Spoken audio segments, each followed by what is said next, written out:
नमो अर्हन्ताणं नमो सिद्धाणं नमो आर्याणं नमो अज्झायाणं नमो लोये सव्यसाहुणं मोक्षमार्गस्य नेतारं भेत्तारं कर्मभूभृतां ज्ञातारं विश्वतत्त्वानां वन्दे तद्गुणलब्धये। तत्वार्थ सूत्र 9वां अध्याय संबर का प्रकरण चल रहा है। परिशह जय, ये संबर के 6 कारणों में आचार्य ने 5वें नंबर पे से लिया है।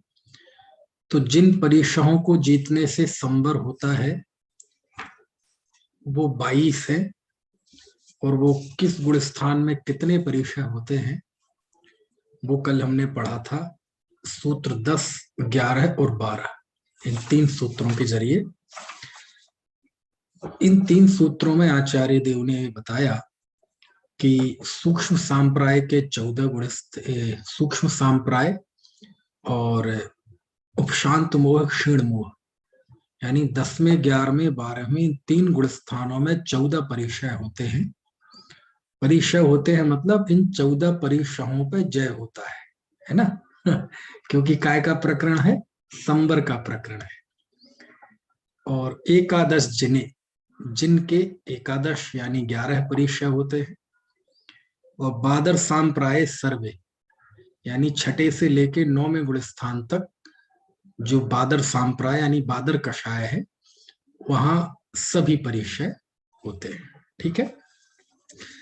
इसके बाद अब ये परिशय कौन कौन से कर्म के उदय से होते हैं, तो आगे के 4 सूत्रों में, सूत्र नंबर 13, 14, 15, 16, इन 4 सूत्रों में ये परिशय कौन से कर्म के उदय से होते हैं तो ये जरा देखते हैं। ठीक है। सूत्र 13, ज्ञानावरणे प्रज्ञा ज्ञाने। 14वां सूत्र, दर्शन मोहांतरायोरदर्शना लाभौ। 15, चारित्र मोहे नागन्यारति स्त्री निषद्या क्रोश याचना सत्कार पुरस्कारा। 16वां सूत्र, वेदनीय शेषा। ये 4 सूत्र हैं। इसमें 13वां सूत्र है ज्ञानावरणे प्रज्ञा ज्ञाने, यानी जो ये 22 परिशय हैं, इसमें ये जो 2 परिशय हैं, प्रज्ञा और अज्ञान, ये 2 परिशय ज्ञानावरण कर्म के उदय से होते हैं।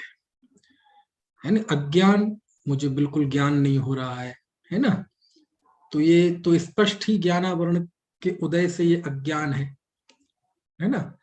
लेकिन इसमें प्रज्ञा, प्रज्ञा ज्ञान होना भी ज्ञानावरण कर्म के उदय जन्य परिशय लिखा है। अब ये थोड़ी सी चौंकाने वाली बात है, समझने लायक बात है। क्या कहा, 2 परिशय बताए ज्ञानावरण कर्म के उदय से 13वें सूत्र में।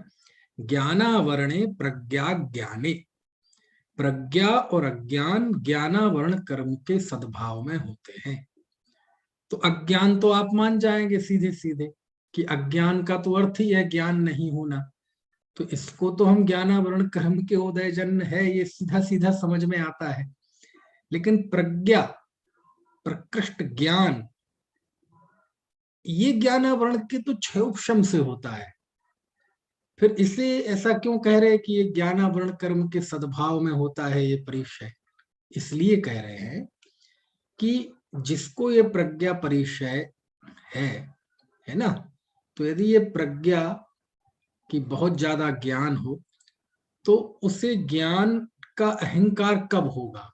इसलिए क्योंकि उसको केवल ज्ञान नहीं है, सर्वज्ञता उसे प्रकट नहीं है। यानी प्रज्ञा परिशय के साथ ज्ञानावरण कर्म का उदय ये अनिवार्य है। समझ में आए ना, उसे क्यों हो रहा है? क्योंकि उसे ज्ञानावरण कर्म का उदय है। उदय है मतलब वो सर्वज्ञ नहीं है। समझ में आया ना। तो कहीं ना कहीं उपलब्ध ज्ञान में जो अहंकार का भाव है उसमें कारण बन रहा है कि उस सर्वज्ञ नहीं है, उसके शेष बाकी अभी ज्ञानावरण कर्म का उदय बाकी है। ठीक है ना। यदि वो शेष ज्ञान वर्ण कर्म का उदय बाकी ना हो तो उसे वो प्रज्ञा परिचय होगा ही क्यों, फिर तो वो सर्वज्ञ हो जाएगा।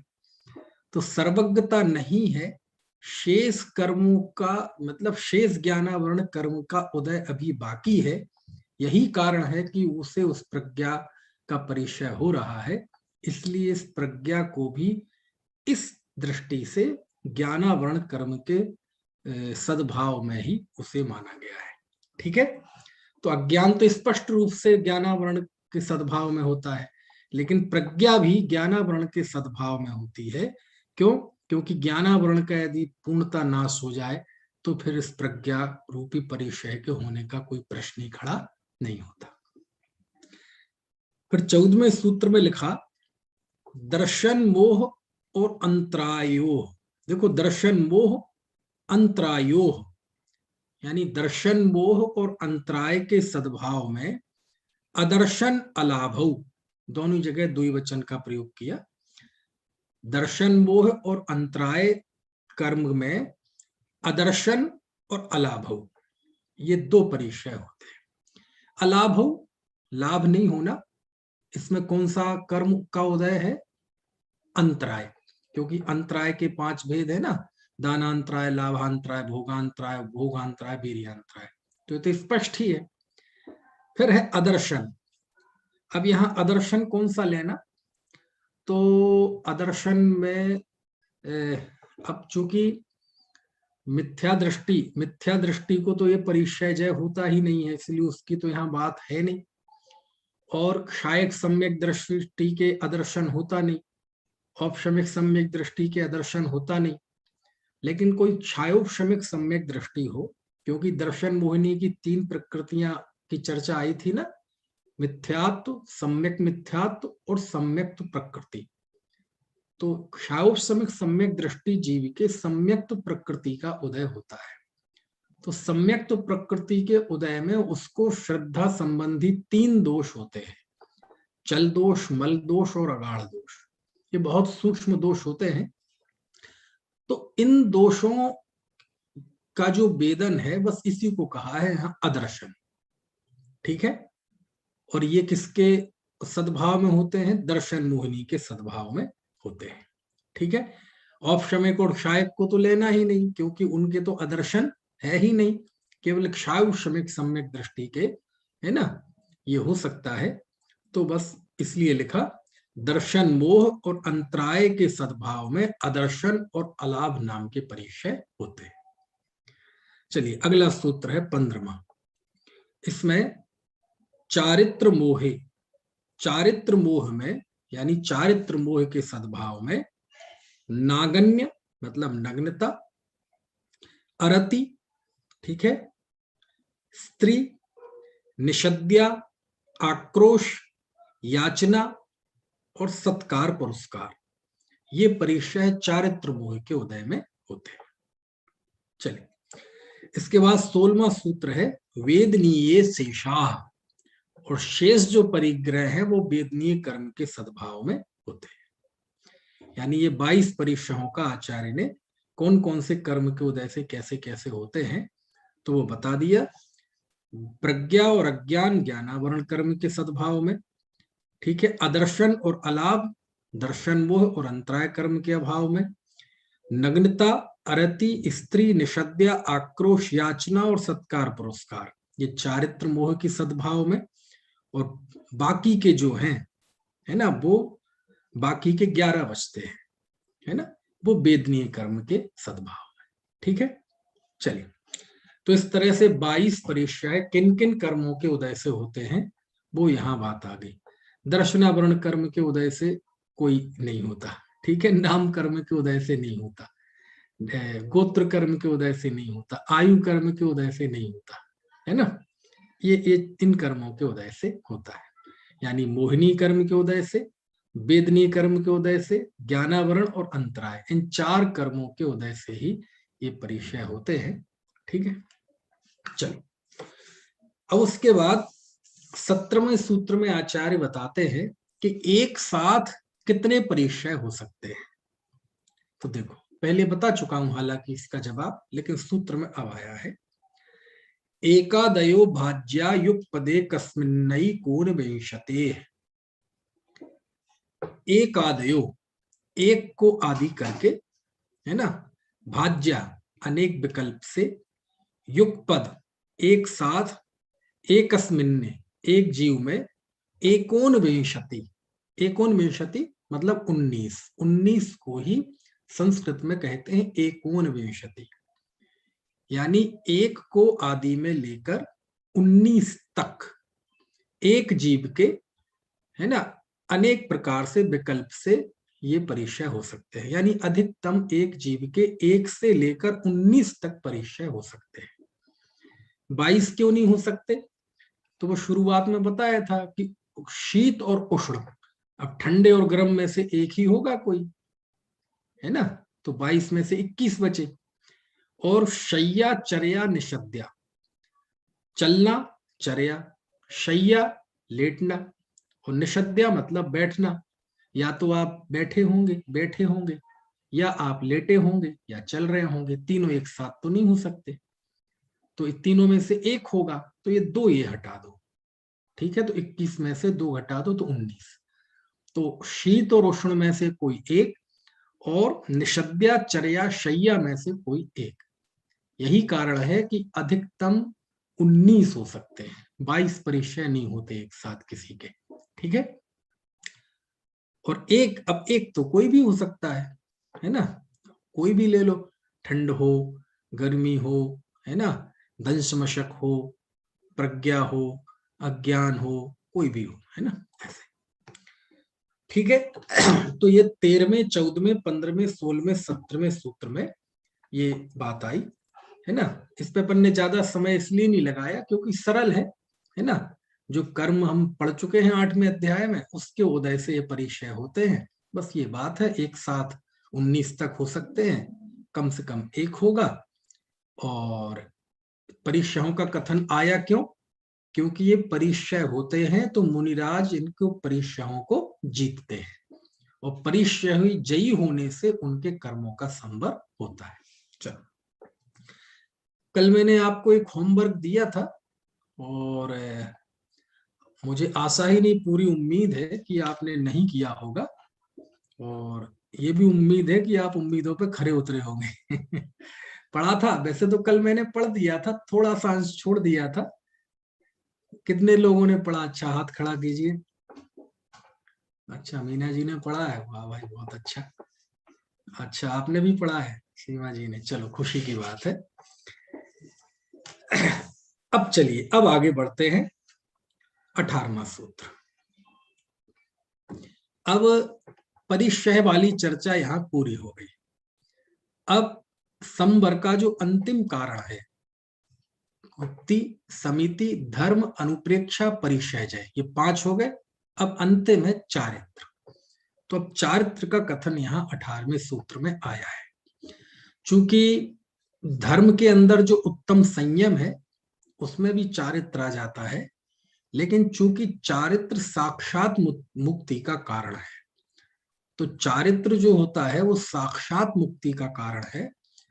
इस कारण से इन 6 में सबसे अंतिम स्थान दिया चारित्र को। गुप्ति, समिति, धर्म, अनुप्रेक्षा, परिचय और चारित्र। तो चारित्र जो है बिल्कुल सीधा मुक्ति का कारण है ना।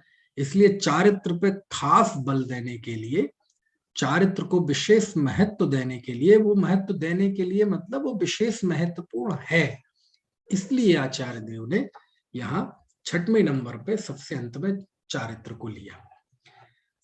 तो आचार्य यहाँ 18वें सूत्र में चारित्र के 5 भेद बताते हैं। तो वो कौन कौन से हैं, तो वो आज हम समझते हैं। जरा देखो,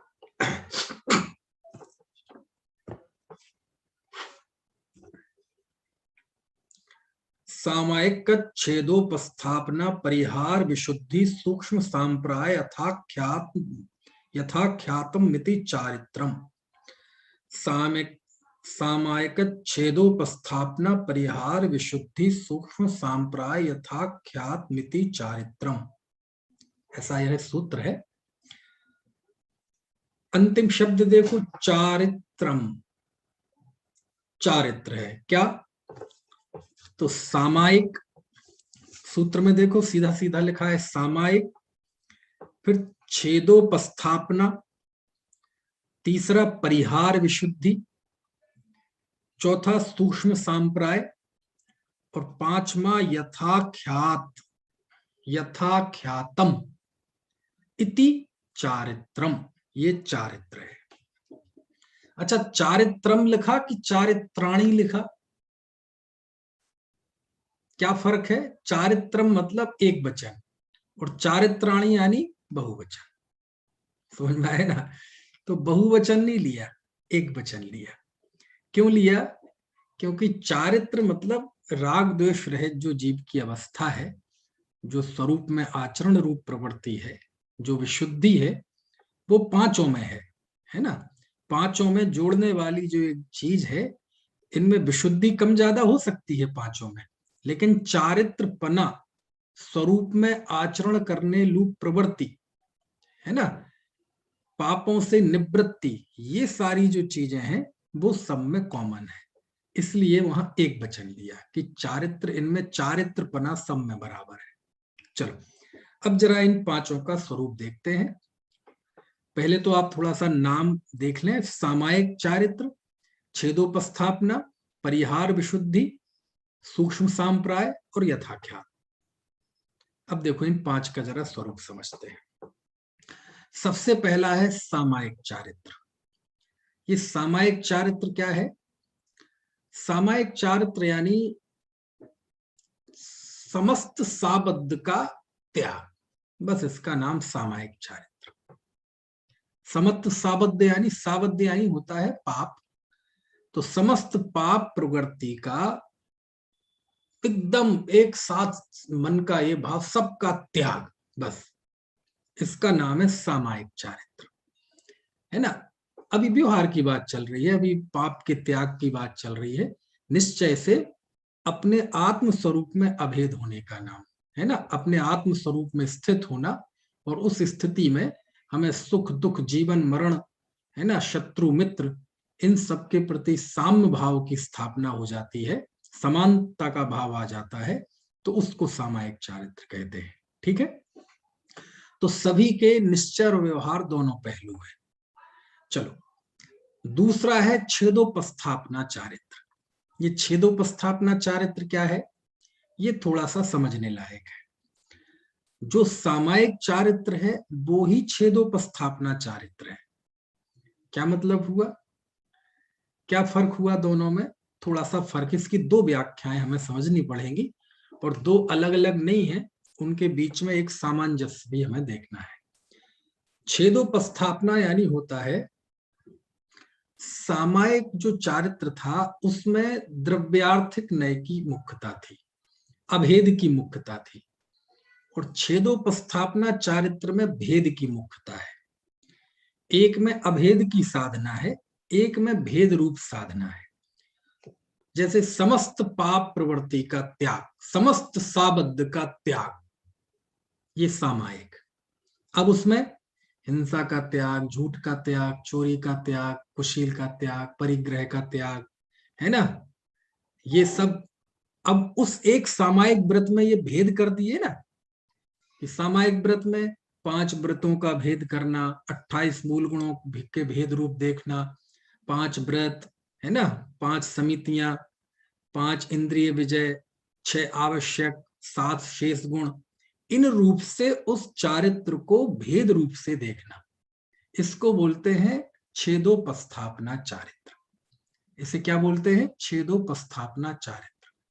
तो चारित्र को ही अभेद रूप से देखना ये सामायिक चारित्र है, और उसे भेद रूप से उसकी आराधना करना ये छेदोपस्थापना चारित्र है। ठीक है ना? अब इसको थोड़ा सा शायद पहले भी मैं कभी बता चुका हूं, जो हमारे 24 तीर्थंकर भगवंत हैं, 24 तीर्थंकर भगवंतों के आदिनाथ भगवान के समय में और भगवान महावीर के समय में छेदोपस्थापना चारित्र का उपदेश होता है, और शेष 22 तीर्थंकर के समय में सामायिक चारित्र का उपदेश होता है।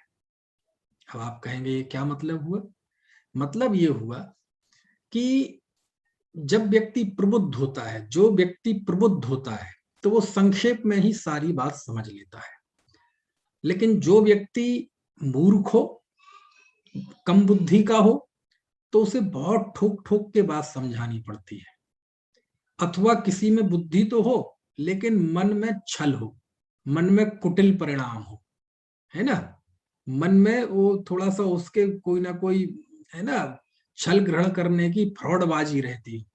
तो ऐसे व्यक्ति को भी बार बार, ठीक है समझ में आ गई, हमारी बात तय हो गई, देख लो 10 लोगों के बीच में बात हो गई, भाई मेट मत जाना कल को। तो जिसके मन में छल होता है उसको भी बात बहुत जमा जमा के खूब खोल खोल के बतानी पड़ती है। समझ में आया ना।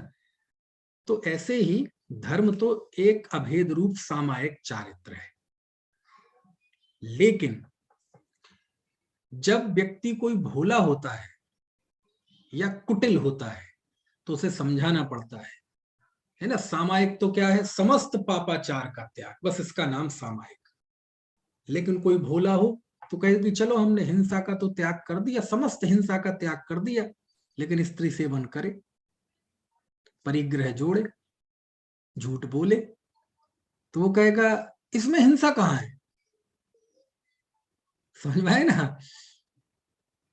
तो क्या हुआ दरअसल, जब ऋषभदेव भगवान का जो काल था, आपको पता है भगवान ऋषभदेव के समय भोग भूमि चल रही थी, है ना। हम तीसरे चौथे अध्याय में सब पढ़ के आए हैं, और यदि उस समय का आपको विषय थोड़ा सा स्मरण में होगा तो बहुत आसानी से चीजें समझ में आएंगी कि ऋषभदेव के समय पे युग परिवर्तन का काल था।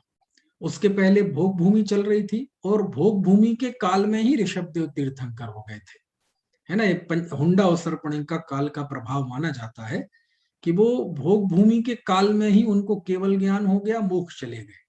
समझ में आए ना। तो वो एक संक्रमण युग था। संक्रमण युग मतलब बदलाव का युग, है ना, संधि काल था। जैसे आपने देखा होगा रोज एक संधि काल आता है, एक संक्रमण काल आता है। कैसे आता है, जैसे आप देखो शाम के समय, अच्छा आपके यहाँ दिल्ली में रात कब होती है, कोलकाता में रात कब होती है।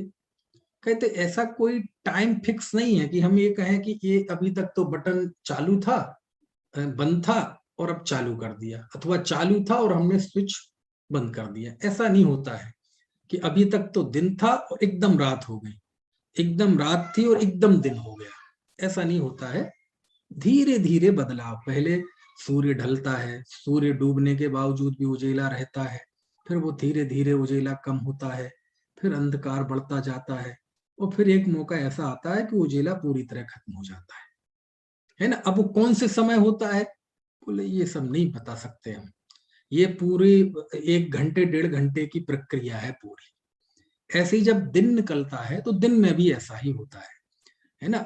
एकदम ऐसा नहीं होगा कि अभी तक तो रात थी और अब एकदम दिन हो गया, नहीं। पहले थोड़े अंधकार छटेगा, हल्का हल्का उजाला होगा, फिर और उजाला ज्यादा होगा, फिर सूर्य की लालिमा दिखाई देगी। अभी सूर्य दिखाई नहीं दिया, फिर सूर्य की पतली, है ना, बहुत बारीक बारीक छोटी, है ना, किरणें निकलेंगी, और फिर जब पूरा निकल आएगा तो एकदम उजीला हो जाएगा, और वो भी जब बिल्कुल सिर पे आ जाएगा तो और ज्यादा। तो ये सब चीजें धीरे धीरे होती हैं, एक साथ नहीं होती। तो इसी को अपन साहित्य की मतलब सही शब्द इसके लिए संधि काल। कौन सा काल, संधि काल। संधि काल मतलब मिलने का काल, जब दिन रात मिलते हैं तो उसी को बोलते संधि काल। और संधि काल ये दोनों समय, सुबह भी संधि काल होता है और शाम को भी संधि काल होता है ना। अब वो बात अलग है कि आजकल दो में से केवल शाम के समय के लिए रूढ़ हो गया शब्द, और शाम के लिए हम बोलने लगे संध्या। मेरे आप में से किसी का नाम भी है संध्या, है ना। तो संध्या मतलब संधि काल, शाम। लेकिन संध्या का अर्थ सुबह भी होता है, लेकिन अब वो अर्थ हो गया, अब अर्थ रूढ़ हो गया, सुबह का अर्थ खत्म हो गया, केवल शाम के अर्थ में हो गया, है ना। ऐसे बहुत सारे व्याकरण में, भाषा विज्ञान में ये सारी चीजें बताई जाती हैं, कैसे शब्दों के अर्थ परिवर्तित होते हैं, कम होते हैं, ज्यादा हो जाते हैं, है ना। जैसे अपन बोलते हैं ना अधर, अधर यानी क्या होता है, हॉट, लेकिन केवल नीचे के होठ को अधर बोलते थे पहले, अब वो अर्थ बदल गया, बढ़ गया, अब वो दोनों ही को बोलने लगे। संध्या के मामले में अर्थ संकुचित हो गया और अधर के मामले में अर्थ फैल गया। एक की जगह दोनों होने लगे और संध्या दो में से केवल एक होने लगा, शाम का। खैर, तो उसी को बोलते हैं संध्या काल। और ये हर चीज में होता है, ऋतुओं में होता है। देखो अभी ठंड के दिन चल रहे थे हमारे यहाँ, हालांकि अभी भी चल रहे हैं, और जो जो दक्षिण में जाएंगे तो हालत पता ही है आपको। तो ठंड के दिन से जब गर्मी के दिन आते हैं तो क्या एक ही दिन में हो जाता है ये सब? एक दिन में नहीं होता, वक्त लगता है ना। ठंड में पहले मफलर टोपा उतरेगा, फिर कुछ दिन बाद, है ना, जो दो दो तीन तीन स्वेटर जर्सी होती थी वो एक एक कम होगी, है ना, फिर एक स्वेटर पे आएंगे, फिर इनर भी निकलेगी, है ना, फिर हाफ स्वेटर पे आ जाएंगे, फिर हाफ स्वेटर से निकल के फुल शर्ट पे आएंगे, फिर आखिरी आखिरी अप्रैल आते आते पतली टी शर्ट पे आ जाएंगे। समझ में आए ना? तो ये एक दिन में नहीं हुआ, ये धीरे धीरे होता है। इसमें प्रक्रिया में लगते हैं 30 40 45 दिन। ठीक है, तो इसी को बोलते हैं संक्रमण काल, बदलाव का युग। ऐसी जब गर्मी से ठंड में आते हैं अक्टूबर नवंबर में, तब भी ऐसे ही होता है। पहले हाफ टी शर्ट पे थे, फिर फुल टी शर्ट पे आ जाते हैं, फिर हाफ, कुछ दिन बाद हाफ स्वेटर, फिर कुछ दिन बाद फुल स्वेटर, फिर कुछ दिन बाद दो दो तीन तीन, फिर उसके बाद टोपा भी, मफलर भी, है ना, और उसके बाद आग भी, फिर हीटर भी। तो ये सब एकदम थोड़ी हो जाता है कि कल रात में सोए तो टी शर्ट वाला मौसम था और सुबह उठे तो एकदम, हाँ, मुंह से भाप आने लगी। या आज रात सोए तो ठंड थी और सुबह एकदम में ना कूलर चलने लगे, ऐसा नहीं होता है। ऐसे ही जब युग के बदलाव का काल आता है, तो भोग भूमि का जो काल था, जब भोग भूमि समाप्त होने लगी और कर्म भूमि की तरफ बढ़ने लगे, उसी समय ऋषभ देव हुए। तो उसी को बोलता हूं मैं संक्रमण काल या बदलाव का काल। अब भोग भूमि के समय में जीव बड़े भोले थे, इतने सीधे थे, कुछ था ही नहीं, ऐसा कोई छल प्रपंच का काम ही नहीं था। बिल्कुल जैसे बाल बुद्धि होते हैं ना, बाल बुद्धि मतलब बेअकल के नहीं, मतलब जैसे बालकों का मन कोमल होता है, निश्चल होता है, ऐसे होते थे भोग भूमि के जीव। कोई लड़ाई नहीं, कोई झगड़ा नहीं, ना जमीन का विवाद, ना जोरू का विवाद, ना जर का विवाद, है ना मान प्रतिष्ठा का विवाद, ना मकान प्रॉपर्टी, कोई विवाद नहीं, बिल्कुल सीधे, इतने सीधे, मतलब बिल्कुल पानी को पप्पा कहने वाले, इतने सीधे लोग थे, भोले भाले, है ना। और ऋषभ देव के समय पे इतने भोले जीव थे, बहुत भोले जीव थे। कुछ समय पहले, बहुत अब तो नहीं, बहुत समय पहले टीवी पे एक सीरियल आता था, उस सीरियल का नाम था चिड़ियाघर। क्या नाम था? चिड़ियाघर। उसमें एक कैरेक्टर था, उसमें सबके नाम पशुओं के नाम पे थे, मतलब घोटक, घोटक मतलब घोड़ा, ऐसे मछली, कपी, कपी मतलब बंदर, ऐसे ऐसे सबके नाम थे। तो उसमें एक कैरेक्टर का नाम था गधा प्रसाद, वो एक फैमिली थी, उसमें वो नौकर था। तो वो बिल्कुल इतना सीधा था, इतना सीधा था। अब कोई मेहमान आए, उससे कहा गधे प्रसाद पानी लाओ, तो वो बाल्टी भर के ले आया। तो बोला अबे गधे प्रसाद, इन्हें पीने के लिए पानी चाहिए, नहाने के लिए नहीं। तो बोले ठीक है, तो बाबूजी इसका क्या करें, वो बाल्टी में। तो उसको कहते गुस्से में, मेरे सिर पे डाल दे, तो वो सिर पे डाल देता था। इतना सीधा। तो ऋषभ देव के समय में ऐसे ही सीधे जीव थे, भोले भाले, बिल्कुल बिल्कुल, है ना।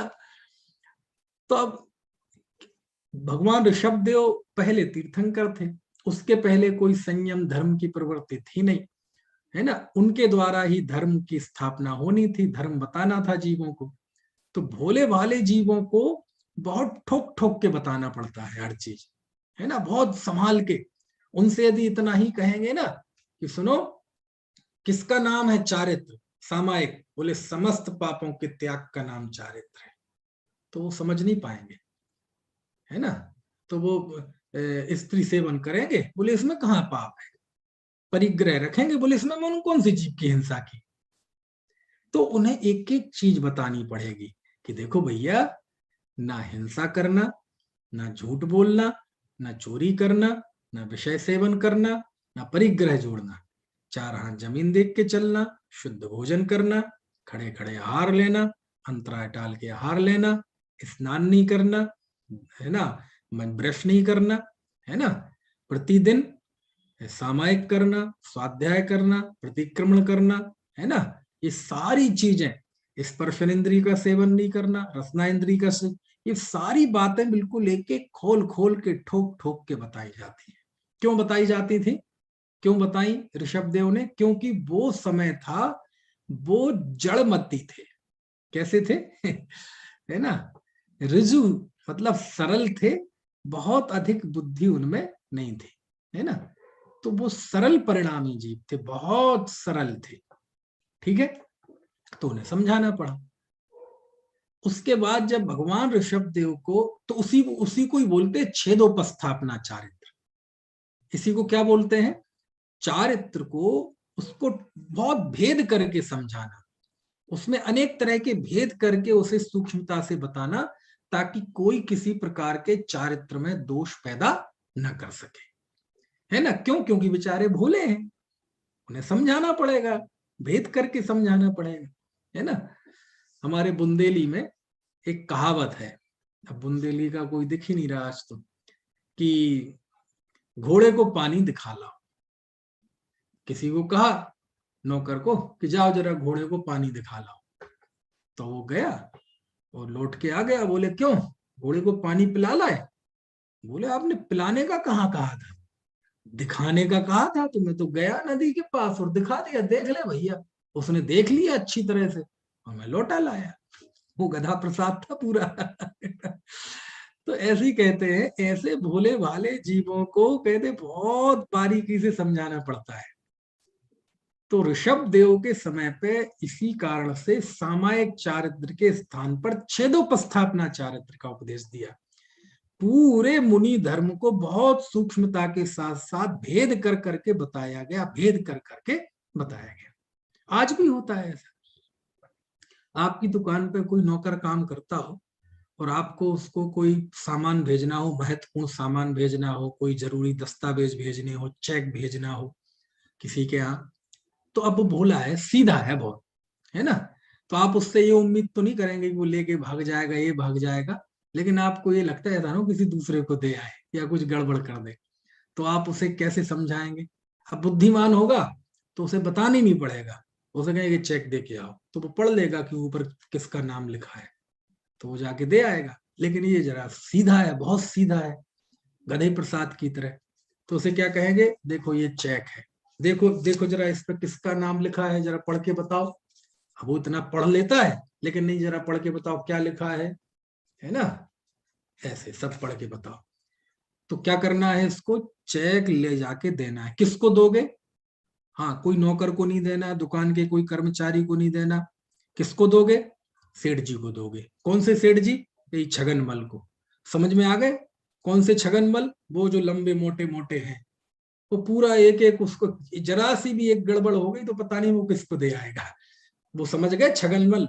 हाँ, वो लंबे लंबे मोटे मोटे मूछों वाले, वो टोपी लगावे, तोंद जिनकी बड़ी है, इतनी बड़ी है कि तोंद पर रख के कोई चाय पी ले, नाश्ता कर ले। समझ गए? उनको देना है, ठीक है। देख लेना छगन लाल की 2 दुकानें हैं। हाँ हाँ, वो उस वाली नहीं, उस बार। तो पूरा एक एक चीज उसको ऐसे, और जब पूरा समझा दिया जाएगा फिर पूछा जाएगा चलो बताओ अच्छा किसके यहाँ जाना। समझ में आया ना? तो फिर वो कहेगा जी जो खंडक में छगन लाल जी रहते। मैंने खंडक का नाम कहाँ लिया? अरे खंडक वाले छगन लाल के नहीं, सराफा वाले छगन लाल के जाना है। अच्छा अच्छा, अच्छी अच्छी, ठीक है जी, समझ गए। तो ऐसा जो भोला होता है उसे बहुत ठोक ठोक के बताना पड़ता है, बहुत एक एक चीज बारीक, बार बार बार बार बार बार। एक दूसरी स्थिति होती है, कई बार व्यक्ति भोला नहीं होता, वो बहुत कुटिल होता है, बुद्धिमान होता है लेकिन कुटिल, उसके अंदर छल ज्यादा होता है, फ्रॉडबाजी होती है, उस पर विश्वास नहीं कर सकते आप। तो ऐसे व्यक्ति को भी हर एक बात ठोक ठोक के बतानी पड़ती है। मान लीजिए किसी से कोई एग्रीमेंट हो रहा है, लेकिन वो सामने वाला छलिया है, उसके मन में फ्रॉडबाजी रहती है, लालची है। तो ऐसे में क्या करते हैं उस भैया, सब लोगों को बिठा के बीच में बात करते हैं। देखो भाई, हमारे बीच में एग्रीमेंट हो गया, ठीक है भाई, एक बार पढ़ के सुनाना जरा वकील साहब। सब सुन लिया, एक एक पॉइंट से फिर से देखो, ये पहला वाला पॉइंट सब ठीक है जी, देख लो जी, सब देख लो, सबके सामने बात है जी, कल को बात ना हो जाए, ठीक है जी। तो डन करें, आपको कोई दिक्कत तो नहीं है? आपको दिक्कत हो तो बताओ, ठीक है जी, ये पहला पॉइंट है जी, ठीक, आपको समझ गए ना? तो उसे बहुत, कोई बात ऐसा ना रह जाएगी, कोई बात दबी जुबा में दब के रह जाए और फिर बाद में वो उसी का फायदा उठाए, है ना? ऐसा करो जी, वीडियो बना लो जी, हाँ जी, सबके गवाहों के साइन करा लो जी। तो ऐसा बोलते कि नहीं?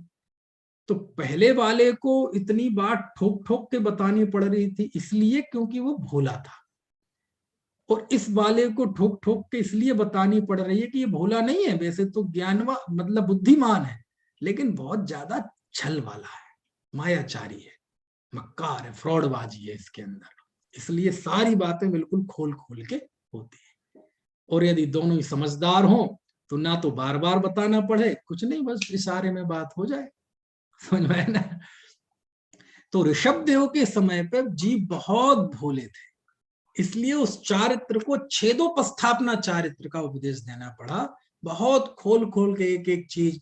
फिर बोले आहार लेना तो 32 दोष और 46 अंतराय टाल के आहार लेना, फिर 46 अंतराय कौन कौन से हैं, फिर 32 अंतराय कौन कौन से हैं, 46 दोष कौन कौन से हैं, एक एक का कथन करो, समझ में आए ना?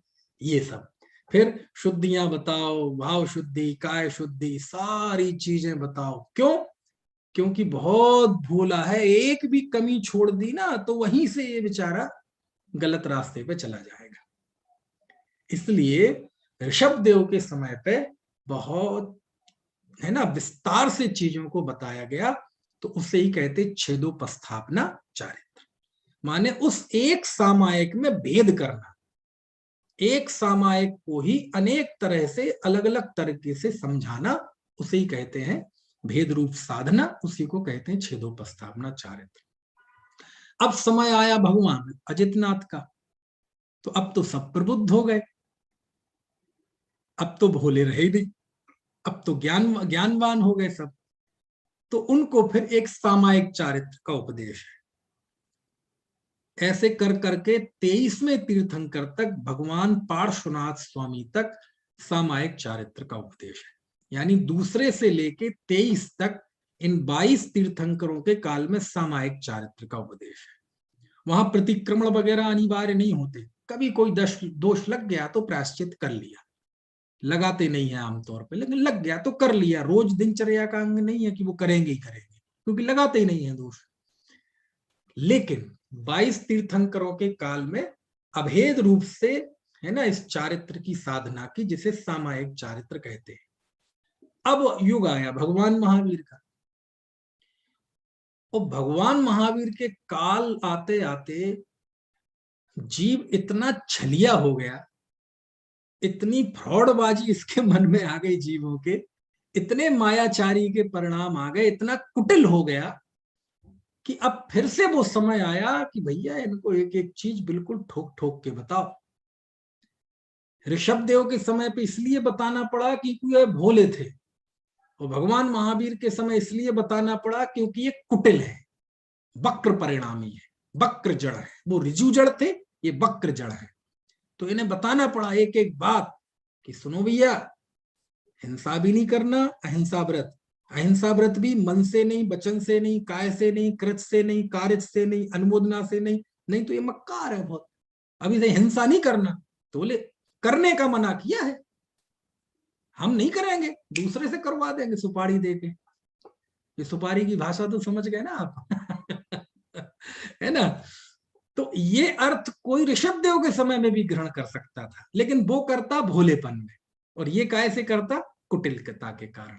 तो कहते हैं मन से भी नहीं, वचन से भी नहीं, काय से भी नहीं, कृत से भी नहीं, कार्य से भी नहीं, अनुमोदना से भी नहीं, समरंभ भी नहीं, समारंभ भी नहीं, आरंभ भी नहीं, इसका नाम है छेदोपस्थापना। और केवल हिंसा नहीं, झूठ भी नहीं।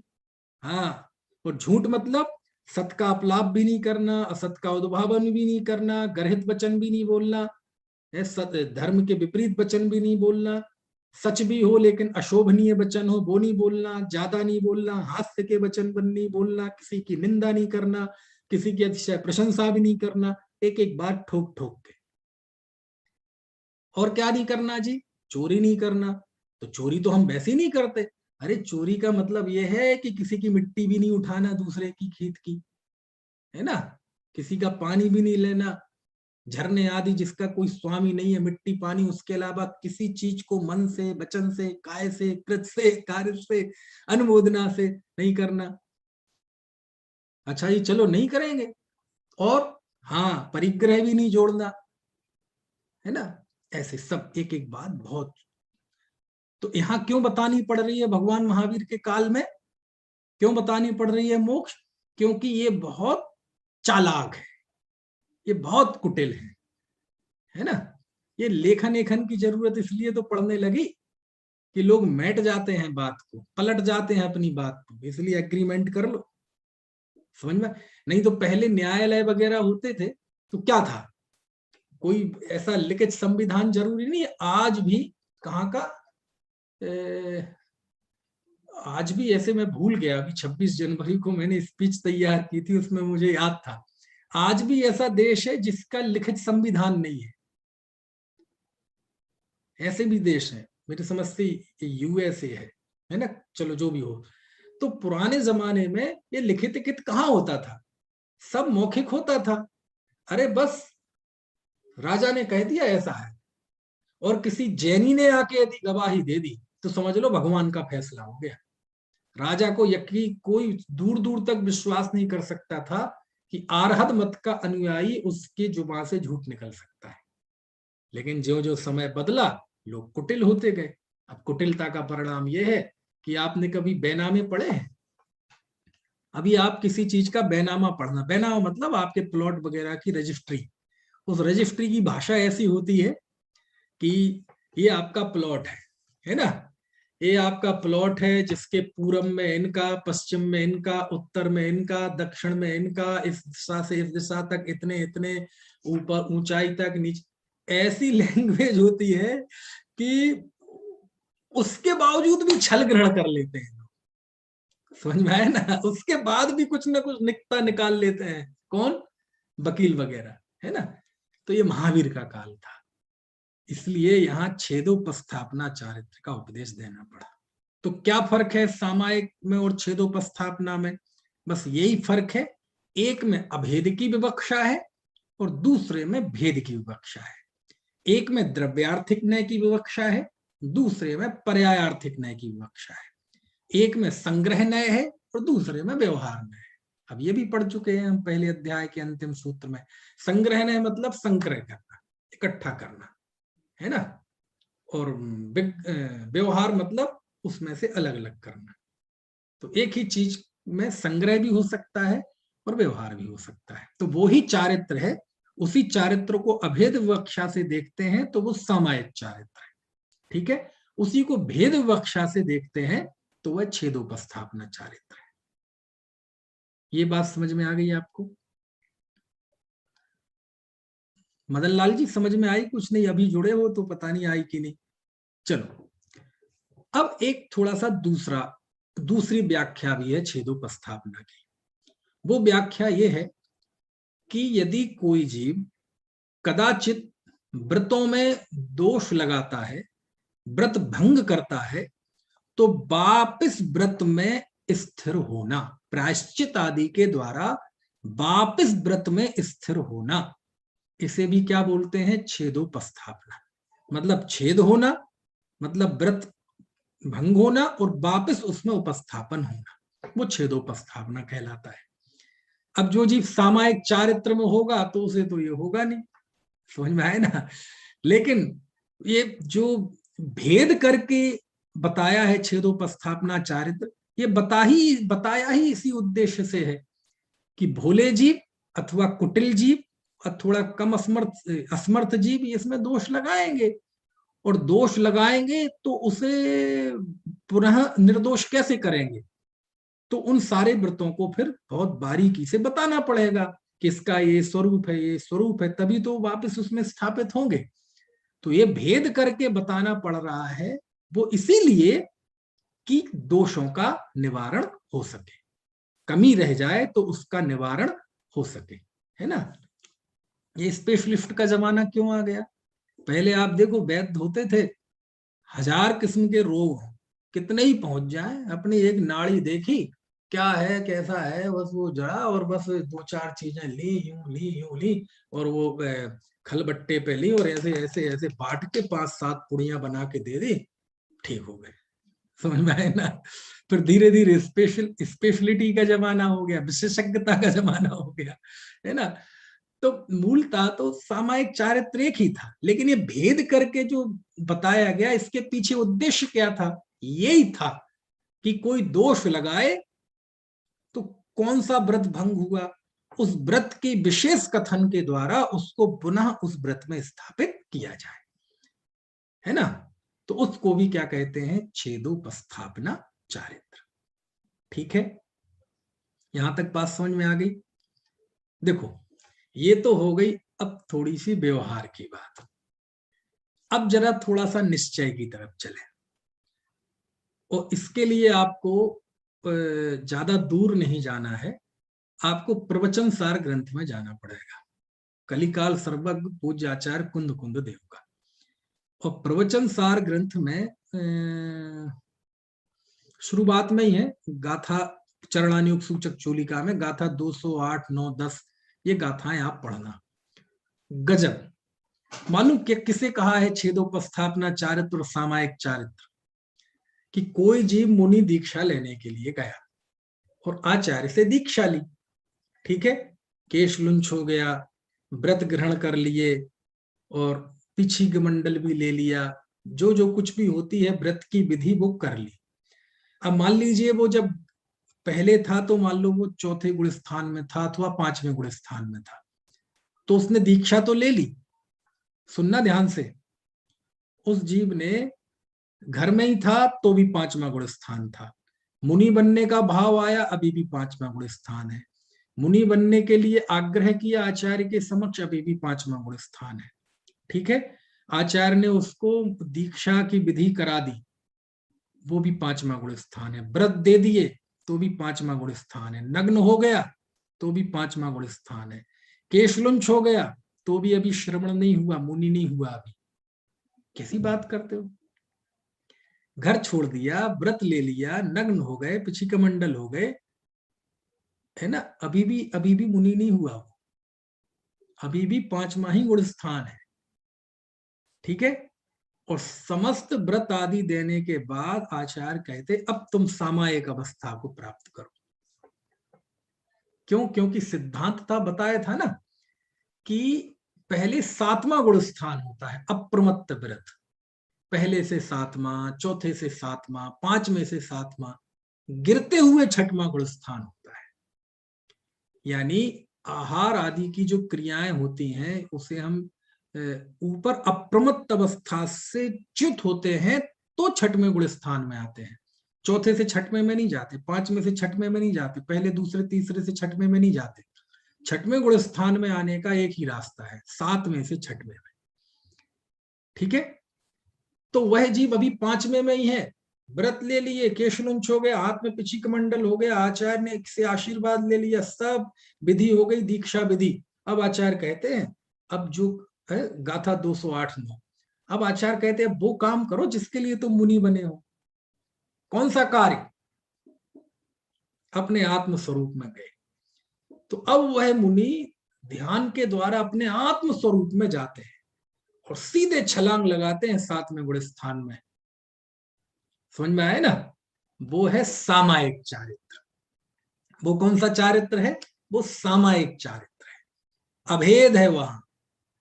वह जीव समता भाव में स्थित है, शुद्धोपयोग में स्थित है ना, राग द्वेष से पार, है ना, परम बीतराग आत्म स्वभाव का वेदन करता हुआ वह जीव वहां श्रमण कहलाता है। अरे गाथा में लिखा कि इस तरह वह उपस्थित होता हुआ अब श्रमण होता है, यानी जब वह अंदर चला गया, अब वो श्रवण हुआ। समझ में आया? तो छेदोपस्थापना क्या है? अब वह वहां स्थिर नहीं रह पाएगा। अब स्थिर नहीं रह पाया, अप्रमत्त दशा में नहीं रह पाया, तो अब वो गिर के छठवें गुण स्थान में आया। इसको कहते हैं छेद। इसको क्या बोलते हैं? छेद। अप्रमत्त दशा छेद दी ना, शुद्धोपयोग की दशा छेद दी ना, छठवें गुण स्थान में आ गया ना, स्तुति वंदना आदि करने लगा। अब फिर से वह दोबारा वह शुद्धोपयोग में जाता है अप्रमत्त अवस्था में, तो उसको बोलते हैं छेदोपस्थापना। क्या बोलते हैं उसे? छेदोपस्थापना। यानी उपयोग बाहर में आना, इसी को बोलते हैं छेद। और वापस उपयोग का आत्मा में रमण करना, स्थिर होना, इसको बोलते छेदोपस्थापना। समझ में आए ना? ऐसा प्रवचन सार में पढ़ना, गाथा 208, गाथा 209, उसकी आचार्य अमृतचंद स्वामी की टीका तत्व प्रदीपिका और आचार्य जयसेन स्वामी की टीका तात्पर्य वृत्ति, और भी इसके आगे वे हैं, पांडे हेमराज जी की भी है और सब है। तो पढ़ना, तो आपको बहुत आनंद आएगा, है ना?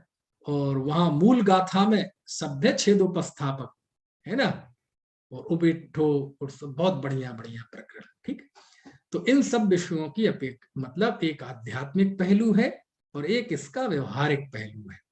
व्यवहारिक पहलू तो क्या है कि सामायिक में समस्त साबद्ध का एक साथ त्याग, इसका नाम सामायिक। छेदोपस्थापना, उसकी भेद रूप से उपासना करना। और भेद रूप से उपासना क्यों करना?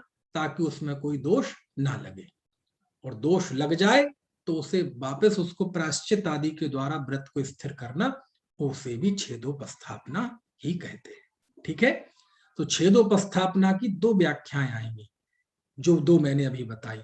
छेदोपस्थापना की पहली क्या कि सामायिक को ही भेद रूप से देखना, भेद रूप करना, वही छेदोपस्थापना है।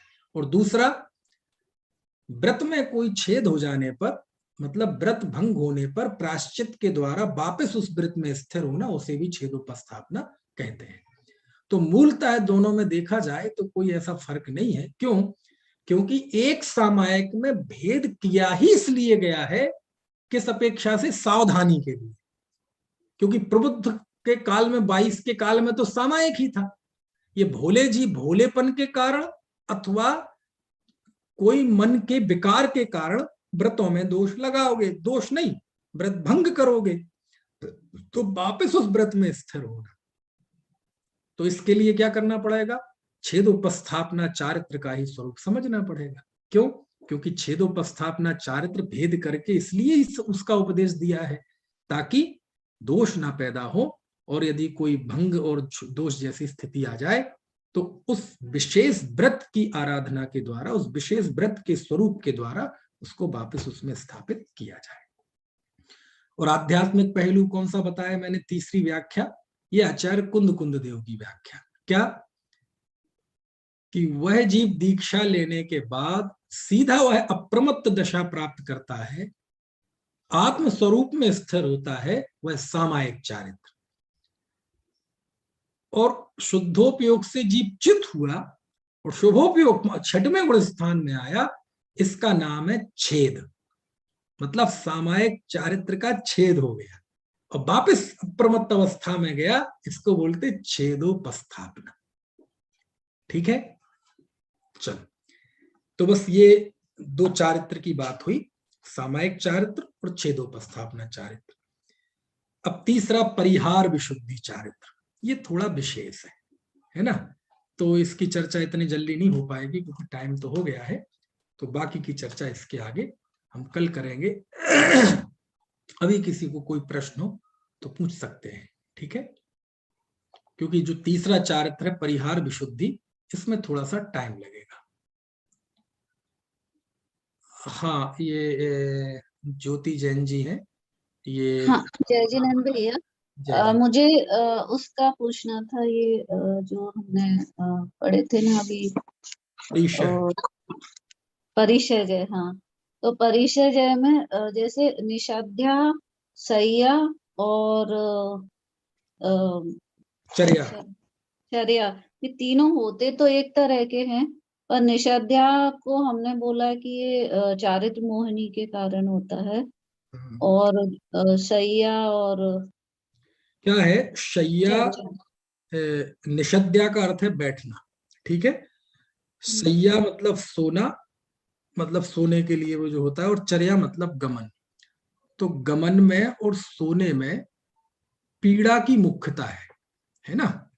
ऐसा ऐसा प्रश्न टीकाओं में उठाया है, जो आप प्रश्न कर रही हैं। तो उसमें जो जवाब दिया है वही मैं जवाब आपको दे रहा हूं कि इन दोनों में, मतलब चलने में और लेटने में, इन दोनों में जो शारीरिक पीड़ा होती है उस पीड़ा की मुख्यता है ना। तो उसको तो लिया वेदनीय कर्म के उदय से होने वाली परिचय में। लेकिन जो बैठना है, इस बैठने में प्राणी रक्षा का भाव, प्राणी रक्षा का भाव प्रमुखता से होता है ना।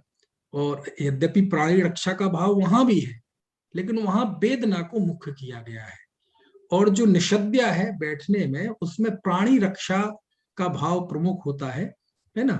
क्योंकि आपने देखा होगा, लेटना तो ऐसा तो नहीं है कि वो तो रात्रि के आखिरी पहर में हो जाए, बीमारी की दशा में लेटना वैसे भी हो जाए, भले ही नींद ना हो।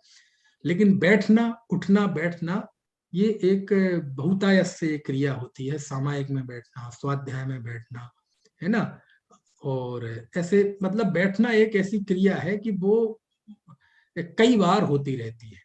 अब गमन वगैरह करना जरूरी है, ना करें। आहार के लिए नहीं जाना तो गमन ना करें, वैसे गमन नहीं कर रहे तो गमन ना करें, चतुर्मास का टाइम है। लेकिन बैठने रूप जो क्रिया है ये बहुत होती है। और उस बैठने रूप में क्रिया में प्रमाद ना हो, किसी जीव की हिंसा ना हो, इस बात की एहतियात बहुत ज्यादा रखी जाती है।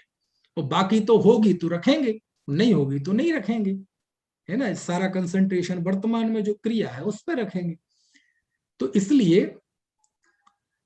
इसलिए उसमें तो जीव की रक्षा का परिणाम मुख्य है ना। और उसमें यदि थोड़ी शिथिलता हो तो वो उसको लिया है फिर मोहिनी कर्म के उदय जन्म में। और बाकी दो है, ठीक है, उसमें शरीर की पीड़ा आदि की मुख्यता है, इसलिए उसको लिया है वेदनीय में। ठीक है ज्योति जी, आपको समझ में आया? जी जी, जय जी। जय जी। और किसी का कोई प्रश्न हो? सर, शीत उष्ण में एक, और चर्या निषेध्या शया में एक, बराबर? ऐसे दो हो गए, और एक कौन सा? नहीं, बस यही है और नहीं है। नहीं, 20 होते हैं ना अभी। 19 नहीं, देखो, उष्ण और ठंडे और गर्म में से एक कोई होगा, बराबर। हाँ सर। तो 21 बचे। हाँ बराबर। फिर निषद्या, चर्या और शैया में से कोई एक होगा। हाँ बराबर। तो 3 में से एक, तो 2 ही हटा दो। तो हाँ 30 में से 2 घटा दो तो 19 बचे। 2 हटाना है क्या? हाँ, 2 हटेंगे। तो इस रीति से 19 होते हैं एक साथ, मतलब अधिक से हम 19 हो सकते हैं भाई। या तो वह जीव बैठेगा, या चलेगा, या लेटेगा, तीनों क्रिया एक साथ नहीं हो सकती। एक कोई होगी, 2 घटा दो, तो 21 में से 2 घटा दो तो 19 बचते। हाँ बराबर। शीत और उष्ण में से एक पहले ही घटा दिया था, इस तरह से। ठीक है। और किसी का कोई प्रश्न हो? सर, हाँ हाँ, बताइए।